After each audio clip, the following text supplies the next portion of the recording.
I do want to talk about polling both in Iowa and New Hampshire. We'll talk about New Hampshire in just a little bit, but what we're seeing in Iowa pretty much reflects what we're seeing in national polls with Trump with that far and away lead, Governor DeSantis as well as Nikki Haley neck and neck, and then Vivek Ramaswamy and Chris Christie lower down the poll there. So when you're Yeah. looking at Iowa, what's the most important thing you're looking for? Well, first of all, you're looking at that overall number, and like you said, Trump has a healthy lead. You look at evangelicals. Where is that all important evangelical? You got about half the electorate in Iowa that describes himself as born again or evangelical. Well, President Trump also leads with this important voting bloc. So then you look at, who's in second place. Right now, it looks to be a margin of error race, meaning statistically tied between Nikki Haley and Ron DeSantis.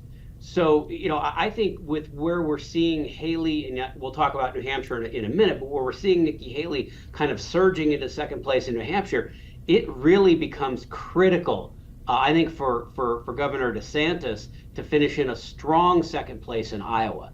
If he somehow ends up in third place in Iowa, Haley in second place in Iowa, even if it's just by a hair, I don't see how DeSantis can continue on. Now, flip that. I think if DeSantis comes in a strong second place showing, say he's 10 points ahead of Nikki Haley, then you move into New Hampshire and DeSantis has a rationale. Well, look, I was a strong second in Iowa. Presumably Haley ends up a strong second in New Hampshire. Then I think all three, obviously Trump, Haley, and DeSantis, could move into South Carolina.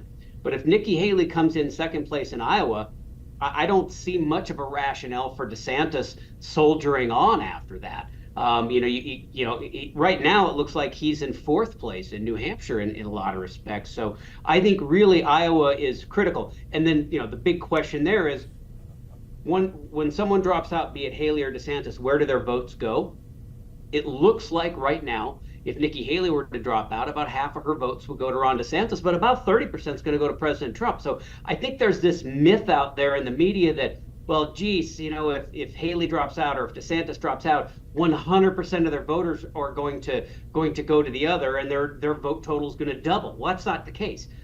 Consistently, President Trump is still getting not quite a third, but 28 to 30% of the vote of either Haley or DeSantis if they drop out. So the math is very, very difficult right now, even for whoever comes out in second place in Iowa or New Hampshire.